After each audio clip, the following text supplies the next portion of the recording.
Hey guys, I wanted to talk to you about selling a package of domains, okay, and how to do it. Sometimes when you have domains that you're not so confident about, that you wouldn't be able to sell it by itself, you can put those types of domains together as a package. It helps to have them all in the same niche. This is kind of all over the place, although I do have little bursts of relevant packages like that. The investmentplanservices.com, investmentpurposes.com, investmentresearchfirm.com. Not entirely sure what that niche is. So again, it's not going to be the strongest sale if I were to just sell that on its own. If I knew what it meant, I'd probably be able to sell it very, very well. Same thing, there's a lot of nets and a lot of orgs. Although this is pretty cool. Everyone knows what cosmetology is, right? Wealthtutorial.net, pretty good, but wealth, if it was marketingtutorial.net, that would be amazing. Wealth is a little bit more generic. You know what I mean? So the domains are okay. They're not like the best, but sure enough, someone came along the marketplace and was like, boom, I want to buy this. And you know what? It really wasn't luck, because look how many people were fighting over it. Okay. But they're kind of cheapskates here, right? And I had a reserve, so no one's going to snag all these domains from me for $60 freaking dollars.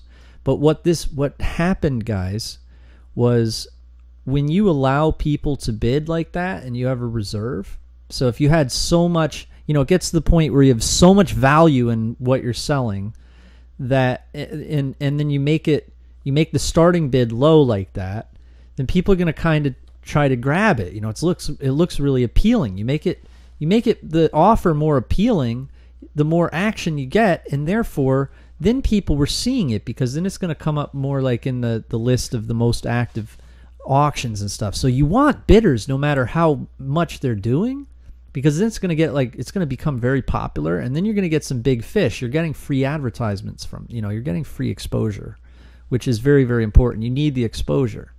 Okay, so this is a good example, right? But what happened was it ended because I had a reserve.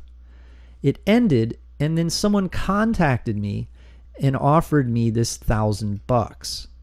Okay, now me being really hungry to do case studies during the webinars and stuff like that, I was like, yeah, sure, boom. So I could show you guys the process, and sure enough, yeah, I did make a profit. Everything's in your favor. Don't spend a lot of money, just make it more value like the way I did here. Either that or make it a cheaper price. Don't be greedy, because you're going to be able to find a ton of domains that are sellable, but those types of domains that you find a ton of aren't $50,000, $80,000 domains, okay? The ones that you find from a little bit harder work are. You see what I'm saying? It's important to see the difference. So that was a little bit of this package sale that I did. What I'll do now is I'll go. Oh, actually, I wanted to talk to you a little bit more about this description. Okay. After I list all the domains in this package, there's this information from Estabot in terms of appraisal. And so I took a couple examples, like Refurbished Pianos was the one that I used as the sale. All right, this is a normal domain sale, but you know what? I'm throwing in all the rest of these at the same time. So it wasn't a portfolio. I want to make that important. I want to make that clear, okay? But I did put the appraisal stuff in there, and that was it. There weren't any comments. There was just a couple of lowball bids, and then it was sold by negotiation. Some guy contacted me, and check out the stats. There was 4 bidders. There was 8 total bids. Oh my God, I made the reserve $10,000. So, I'm a little funny with my, I guess I was a little greedy there, huh? And then I had 402 views, 18 watchers, which is good. 1 discussion. I guess that was the message I had back and forth with the buyer. All right. So let's take a look at some other sales here. We'll take a look at, for instance, this is something you definitely don't want to happen to you when you have no reserve and a $1 starting bid. Those people on there, those buyers, they're pretty savvy. You know what I mean? And unfortunately, I had to let this one go for $1. Okay, very, very funny stuff. Let's look at an example of, for instance, this one. Remember the bids that came in for anxiety.ch? Oh my gosh, I was in talks with the guy, and he disappeared on me. He wanted to pick it up for $550, and it's not even a .com. I mean, it's like Czech Republic, and so that was this is a great deal right here, but unfortunately he disappeared and he never went through with it, but he did bid. A little bit about this description here on how you can do the same thing is, we have been buying domains since 2002 and recently came across a gold mine. After some research on .ch domains, we found that they're not only highly popular in Switzerland, etc. I wonder what my reserve was for this one. Oh, I lowered the reserve. I did. It went to 551. That's something you can do towards the end. If someone's bid and it's not reached the reserve, it asks you, says, all right, you got 24 hours left for the auction. You can lower your reserve if you'd like. You know what I mean? So I did just that. Here are some comparable sales of other one-word domains. Gave him some examples of sales. Okay? Very important. Not the appraisal, but actual sales. That's very powerful. Remember, a lot of the time people are like, appraisal, that's just an estimate, blah, blah, blah, blah, blah. But when you show actual sales like that of similar domains, like for instance, I mean, geez, I shouldn't even be that impatient, really. I think impatient when I'm making these case study videos for you guys is the word, because, I mean, I'm putting them up with 14-day auctions and stuff. I mean, you put it up for 30 days, you get maximum discussion, get some discussions going in the comments, discuss stuff with people, and you'll see these types of sales happen for domains like this. You know what I mean? Look, rabat.ch. What the heck's that mean? Sold for $21,000, but it did sell on Cedo. It didn't even sell on Flippa. Koffer.ch, I don't even know what that means, but 22,000. Liberty.ch, I would see that. Liberty's a dictionary word. Sold for 28,000. That's a little bit more.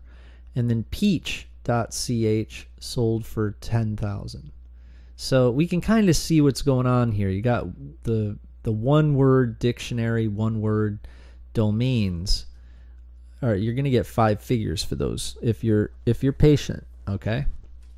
If you're impatient, then you got to do sales like, you got to think you're not only going to get 200-300% profit or something, or 1,000% profit.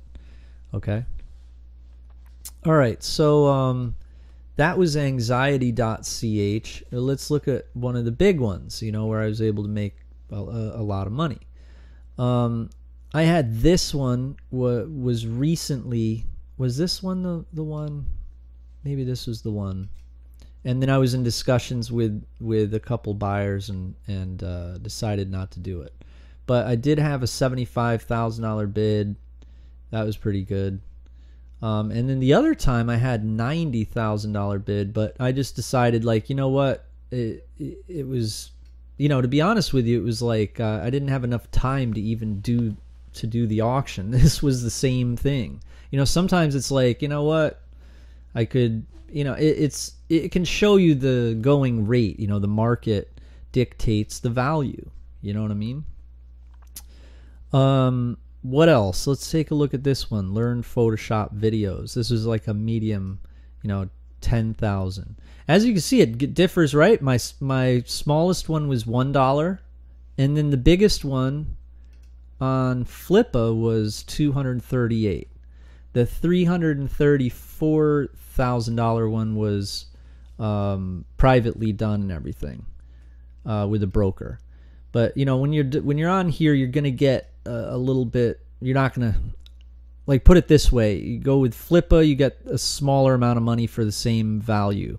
You go private listing on with a broker, you wait a little bit longer and there's a lot more preparation, and then you get a lot more for the value. Another example is when you put it on eBay. I always said, like, there's a lot of sharks on Flippa and there's a lot of whales on eBay. Like, you put something on eBay and you'll be waiting there for, like, 2 months or something, and you won't hear a word. You won't see a comment, a bid, anything. There's no action. But then all of a sudden, boom, you see the buy it now button. Like, I mean, it's literally like you don't even see it coming. You log into your email one day and it says your domain or your website has sold. You're like, what? It says it's sold for buy it now. You're like, oh my God. So that's the difference between them, is you got to be a little more patient on other places. Flippa is great for like really quick sales, if you just want to flip some, get rid of something really quick, because there's so many sharks, But it kind of, it's all over the place, got stuff here, $10, $20 to $36, $100, $500, $1,000, $4,000, all the way up to $238,000. And hey, if you do have a domain that's worth $1 million, feel free to give it a $750,000 reserve. Don't just throw away something that's worth $1 million. I'm not by any means telling you to do that, but sometimes you could find a domain that's appraised at let's say $0 or $10 or something on Estabot. But you know what? Estabot messed up. It's actually worth a lot more. So it could go either way. Knowledge is the key. All right. So I hope you liked this video. I'm going to be doing a video pretty soon on Sedo. So take a look and watch out for that. It's going to be very similar to this one. All right. Talk to you soon.